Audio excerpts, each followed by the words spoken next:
And Peter Schiff was asked, well, gee, if you believe that gold is the answer, well, then the United States is in great shape because the U.S. Treasury owns so much gold. And Peter kind of goes, well, yeah, but it hasn't been audited recently, and they all poo-pooed that. But that's absolutely correct. Fort Knox was unloaded in the late 1960s and early 1970s, even though the Treasury still keeps this massive amount, thousands of tons of gold on their books, but it's not there.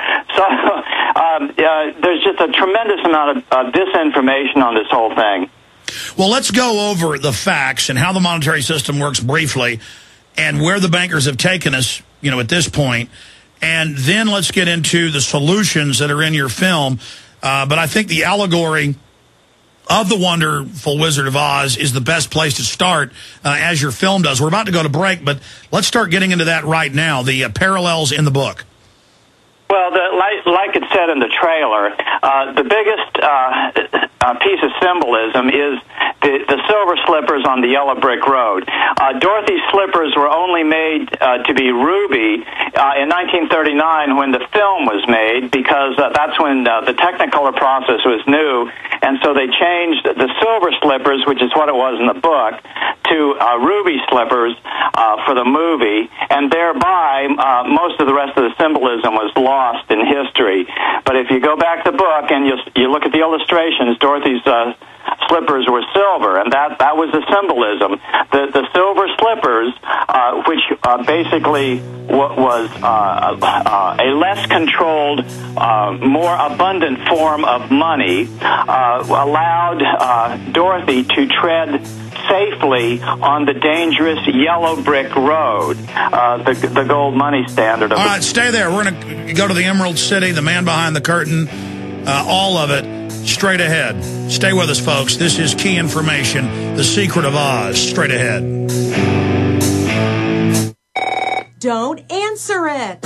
If fear strikes your heart when the phone rings, knowing it may be another bill collector, it's time for you to call Zero Debt in 90 days. 800-477-9256. Settlements, bankruptcy, and attorneys are not the answer and may end up costing you up to 10 times more than necessary. Listen, if you're already in debt, does it make sense to get buried in another payment plan? Zero Debt in 90 days gets you out of debt in 90 days guaranteed, without a payment plan and without attorneys or going to court. Get the fastest relief from debt on the planet when you call 800-477-9256. If you have debt with the IRS, credit cards, student loans, or a foreclosure, we can help at Zero Debt in 90 days, and we are the only organization to provide written guarantees on the results. Go to ZeroDebtGuaranteed.com. That's ZeroDebtGuaranteed.com. Or call now for free information. 800-477-9256. That's 800-477-9256.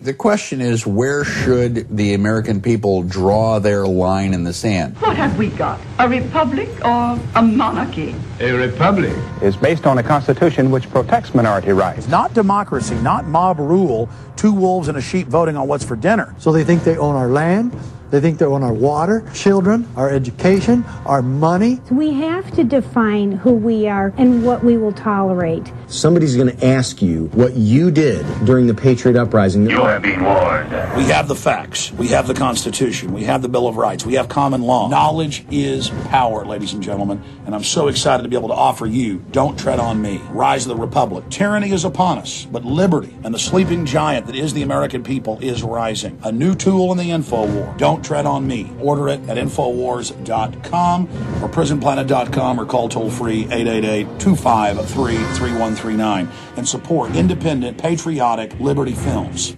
Making the right decisions is a challenge to investors. Are we going to see economic growth, slide into a recession, or at worst, depression? Hi, Ted Anderson from Midas Resources. We all know when a company acts irresponsibly, divesting ourselves in a move towards safety is prudent. When the market becomes volatile, U.S. Treasuries are a safe haven. But what do you do when the U.S. government overextends itself and spends beyond its means? Many investors are turning toward gold as a common-sense alternative to traditional paper investments. Midas Resources has put together a powerful book titled 10 Reasons to Own Gold, discussing costs, benefits, risks, featuring full-color illustrations, weights, and measures. The book is free and can be yours by calling 800-686-2237. Paper investments are dwarfed by gold's 6,000-year history. Discover how gold may be right for you and your IRA by calling 800-686-2237. Whether buying or it's time for you to sell, the book is free. Call 800-686-2237.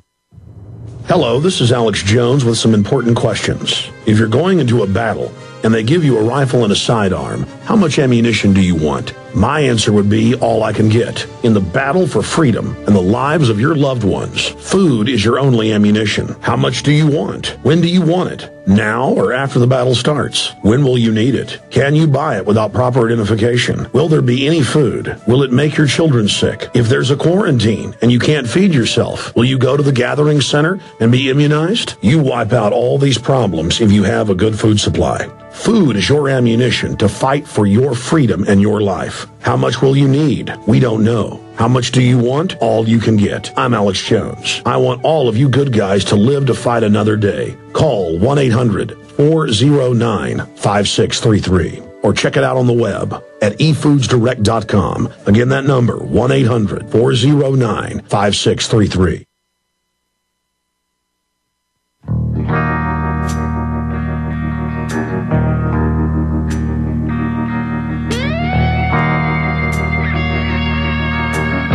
If you go back to the founding of this country, they were fighting fractional reserve bankers and money manipulators. Go back to Christ's time, he was fighting the money changers.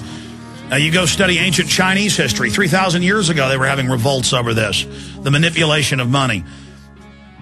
If you look at Abraham Lincoln and before that Andrew Jackson, it was all about the banks. The Wizard of Oz is about the banks and money. This is the issue, because if you let private groups control your issuance of currency and credit through different manipulations, you will be a slave. What did Thomas Jefferson say? If we ever let private banks and the corporations that grow up around them control the issuance of currency and credit, our children will grow up homeless on the continent their forefathers conquered. This is what we're talking about.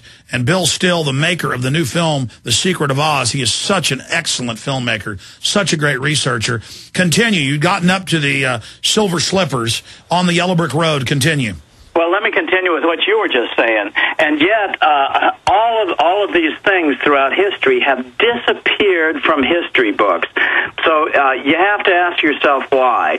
And the reason is that the banks control so much through loans, and that's why I have a friend who was just laid off from a major television network, and he's so mad at Morgan Bank because it came down to whether this TV network was going to pay the interest on their loans or they're going to lay off like the top 20 or 30 execs in this TV network, and so they laid off the execs.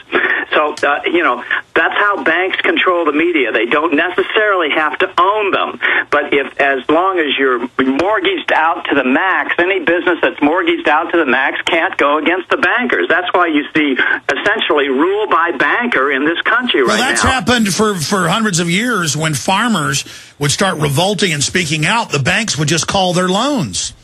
Which is why it's so amazing that we have, and we'll talk about it later, this wonderful example of a correct banking system with the State Bank of North Dakota.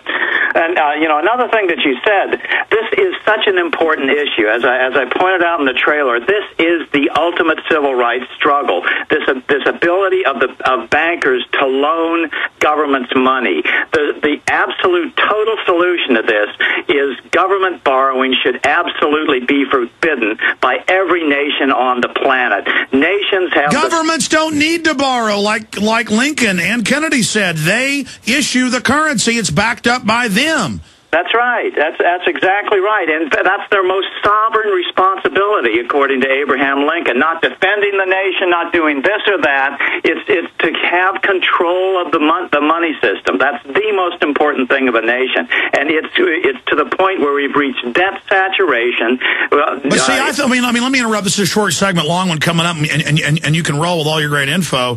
But Bill, even a lot of our listeners probably go, you mean the government borrows money from bankers? But it says U.S. money. No, it doesn't. It says Federal Reserve note. Well, that's why you always see people saying, oh, the government's printing too much money. They're not printing it. They're borrowing it. That's twice as bad. Explain that in layman's terms. The government is not printing money. It's borrowing money by the issuance of U.S. bonds. That's how every single dollar in your pocket is created as a debt in this country. It's the debt money system. That's what they try to hide. That's why they try to have their politicians continually say, oh, we're going to pay down the national debt. Impossible. You cannot possibly pay down the national debt, because to eliminate the national debt would be to eliminate your money. To eliminate a portion of the national debt would be to eliminate a portion of your money. We need to go to a non-debt money system where the government issues the money debt-free without the interest. It's the interest that's killing us. And that's what the Constitution says their job is. Congress will control the issuance of currency and credit. But I watched Bernanke before Congress telling Ron Paul, you're not allowed to even know what we're doing because you're not supposed to be involved in it. I mean, this is completely 180 degrees. The